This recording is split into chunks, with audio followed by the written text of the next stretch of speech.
et réseaux sociaux. En pleine crise européenne, le président Sarkozy a donc choisi hier d'intervenir sur la question des prestations sociales. Le chef de l'État s'est lancé dans un violent réquisitoire de dénonciation des fraudeurs et des voleurs dans le collimateur. Entre autres, les fraudes au congé maladie, allocation logement et autres prestations sociales qui menaceraient notre système hérité de l'après-guerre. Nous avons donc intitulé cette émission « Prestations sociales, faux et usage de faux » et voici les invités qui ont accepté d'y participer en direct comme chaque soir. Frédéric Von Rockenghem est directeur général de la Caisse nationale d'assurance maladie, la CNAM. Vous étiez présent hier à Bordeaux lors du discours de Nicolas Sarkozy dénonçant les fraudes aux prestations sociales. Christian Lehmann, élu médecin généraliste, vous avez été l'un des initiateurs de l'appel contre les franchises médicales. Je rappelle vos livres « Patient, si vous saviez » chez Robert Laffont, ainsi que « Les Fossoyeurs, notre santé les intéresse » en coédition privée Michel Lafon.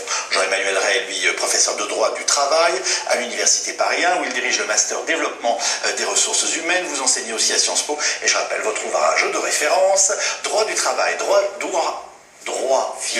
droit vivant, voilà, aux éditions Liaison. Enfin, François Mali est journaliste, grand reporter au journal Le Point. Vous êtes un spécialiste des questions de santé. Je renvoie à votre livre noir des hôpitaux, publié lui chez Kalman Levy. Je vais peut-être vous poser la première question. Le président de la République, il fait de la politique où il y a un vrai gros problème qui menace notre système en matière de fraude. Non, mais il y a un problème. On ne peut pas considérer que au total, à peu près 20 milliards d'euros de perdus chaque année, ce soit formidable. Le seul problème, c'est qu'il vise essentiellement les gens qui reçoivent des allocations, mais il ne vise pas la plus grosse somme, c'est-à-dire les 15 milliards qui sont dus au travail dissimulé. Il a beaucoup plus parlé de l'escroquerie aux prestations que de ce travail. L'escroquerie aux cotisations, c'est ça? Oui, tout à fait, mais parce que je pense que depuis toujours, nous sommes un pays là un peu latin, il y a toujours eu un peu une tolérance envers la fraude. Personne qui travaille au noir pour refaire la salle de bain, les plaquettes. Attention, vous allez nous faire sauter notre triple A là. Non, mais les pays un peu latins qui tolèrent la fraude. C'est vrai, mais c'est une réalité. J'ai peur. C'est une réalité. D'ailleurs, on s'est préoccupé de cette fraude à partir, la première fois qu'on en a parlé, je crois que c'est à peu près en 96, et le plus récemment en 2006, où là on a vraiment commencé à s'en inquiéter. C'était pas quelque chose de courant, c'était pas vraiment dans l'ADN que de lutter contre la fraude. Sauf que visiblement, et notamment aujourd'hui à l'UMP, on estime que c'est un thème de campagne, que c'est un sujet sensible, que les Français en sont préoccupés. Oui, c'est certain. Enfin, c'est surtout aussi faire parfois un peu le lit d'une droite très très populaire qui est persuadée que la sécurité sociale ne sert absolument, qu'elle est pillée régulièrement par des gens qui... Non, c'est pas ça du tout. Et 1% des dépenses, c'est important parce que les dépenses sont importantes, hein, mais c'est quand même qu'1%. Si je vous demande en gros ce dont on va parler ce soir, vous nous dites c'est quoi? C'est entre 3 et 5 milliards à récupérer et le reste, c'est du travail au noir? Ah non, sur le chiffre des 20. On estime, les experts. Oui, ce sont toujours des estimations. On a déjà énormément de mal à s'accorder sur les chiffres. On va essayer d'en parler, mais on va dire, moi en ayant lu les rapports pour cette émission, c'est 2 milliards à peu près pour tout ce qui touche les assurés sociaux. Et donc les prestations abusives, voilà, ce que le président appelait hier les fraudes. Et entre 8 et 15, voire 16, pour les prestations qui ne sont pas versées par les employeurs. Voilà. Donc on est dans un rapport quand même de 1,8 entre l'assuré social et l'employeur. Sachant aussi que le travail au noir, si vous mettez deux mains à tomber sur tous les employeurs qui font du travail au noir, qu'on connaît pour certains, c'est des branches d'activité qui disparaissent aussi. Hein. Il y a aussi cette conséquence. Hein. Donc il y a je dirais, entre guillemets, une tolérance, il y a toujours eu, sauf que, évidemment... C'est pour ça qu'hier, il a parlé, pardonnez-moi, j'insiste, on va y revenir, mais est-ce que c'est pour ça qu'hier, à vos yeux, le président de la République a dénoncé les voleurs des prestations et a parlé de tricheurs pour les cotisations, donc finalement les employeurs? C'est le distinguo, moi, m'a surpris. Il y a deux voleurs dans l'affaire, il y a carrément deux voleurs, et d'autant que, généralement, cette fraude s'étend au fisc.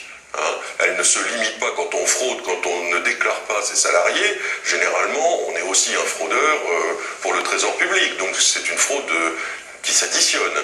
Donc oui, c'est curieux d'établir cette distinction. Moi, j'estime que les deux sont voleurs. Je ne fais pas la différence entre l'employeur qui ne déclare pas ses salariés, qui ne verse pas les prestations, ou le salarié qui perçoit des choses indues. Alors Frédéric Van Rockenghem, est-ce que vous vous sentez volé? D'abord, je crois que la fraude... Voler ou tricher, les termes qu'on emploie sont importants. Parce que non, moi, je parler de triche, par exemple, voilà. Je resterai dans des choses assez bien définies. La fraude a une définition qui est très claire. C'est le fait, finalement, de trouver un enrichissement personnel en utilisant le système, en l'occurrence là, la protection sociale, donc à mauvais escient. Alors, je crois que si vous voulez de le détourner et d'en tirer donc un profit. Donc c'est moi dans ce cadre-là que je me situe. Alors effectivement j'étais à Bordeaux comme vous le disiez hier. Bon, le président de la République il a quand même dit premièrement que si la lutte contre la fraude était une exigence du point de vue civique, du point de vue du respect de la solidarité nationale que la sécurité sociale représente, ce n'est pas la lutte contre la fraude qui permettra de régler le problème de déficit structurel du système. Je crois qu'il faut le dire et il faut aussi noter que Nicolas Sarkozy l'a dit hier.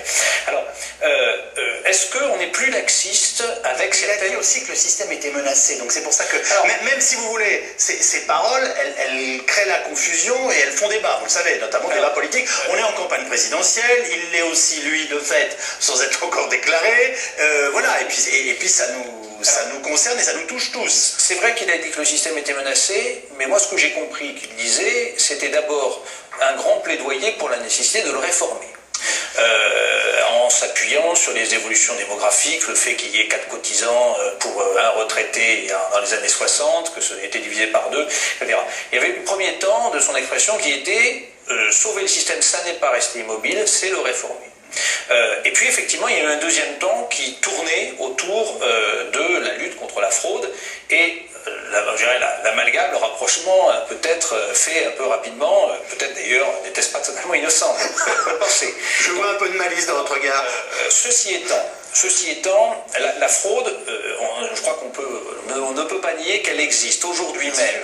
Donc en appel, il y a une affaire qui est jugée donc, en deuxième instance de fraude en bande organisée par des personnes sans être prévenues, 2 millions d'euros de préjudice avec des faux arrêts de travail. Et je crois que ce qu'il faut bien dire, c'est que si nous voulons maintenir un système solidaire avec une assurance effectivement d'être pris en charge quand on est malade, alors il est légitime de lutter contre des pratiques qui sont effectivement non seulement illégales, frauduleuses, et qui sont donc pénalement répréhensibles. Juste pour qualifier la situation, et en sachant qu'en effet, il n'y a aucune raison de ne pas aborder la question des fraudes, même si par exemple celle du travail noir est un vrai dossier. Le président a entre autres évoqué à un moment l'idée que la fraude pouvait faire exploser le système. Est-ce que vous trouvez ça excessif comme évaluation? Après on peut dire, en tout cas la fraude il faut la combattre parce que moralement et puis financièrement ça a un coût quand même, mais voilà c'est la proportion des choses sur lesquelles je vous interroge en début d'émission. Ce qu'il faut bien voir c'est qu'aujourd'hui finalement si on prend la santé, 200 milliards d'euros de dépenses de santé, les 3/4 pris en charge par l'assurance maladie, ça fait à peu près 170 milliards d'euros et le déficit du système il est à la fois très important et relativement maîtrisé puisqu'on est à peu près à 4% de déficit. La prévision pour l'année prochaine, c'est de l'ordre de 6 milliards d'euros.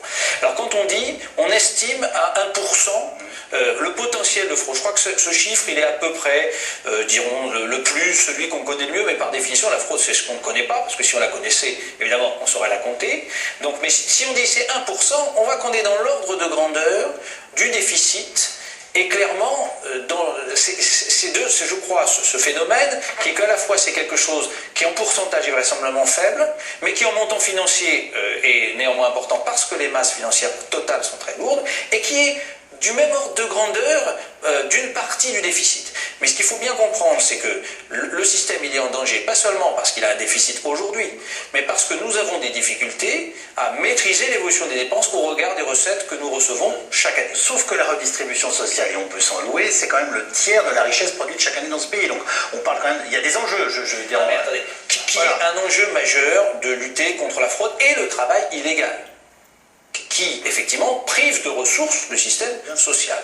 Et je crois que les URSSAF, qui n'ont quand même pas une très très bonne réputation vu du point de vue des employeurs qui s'adonneraient à ce type de pratiques, qui ont augmenté de 40% entre l'année dernière, entre 2009 et 2010, le rendement de leurs actions de lutte contre le travail illégal, donc qui est un enjeu majeur à lutter contre le fait de ne pas déclarer pour pouvoir équilibrer la protection sociale sur la masse la plus large et veiller à ce que les ressources qui nous sont confiées par nos assurés et les impôts soient utilisées à ce pourquoi elles sont faites, c'est-à-dire prendre en charge des personnes qui sont réellement malades, que ce soit un enjeu majeur et que tous les pays aujourd'hui qui nous entourent y veillent, donc il n'y a pas de doute. Il n'y a pas de doute. Enfin, en tout cas, moi, je n'ai pas de doute, et on peut prendre des exemples très concrets, etc.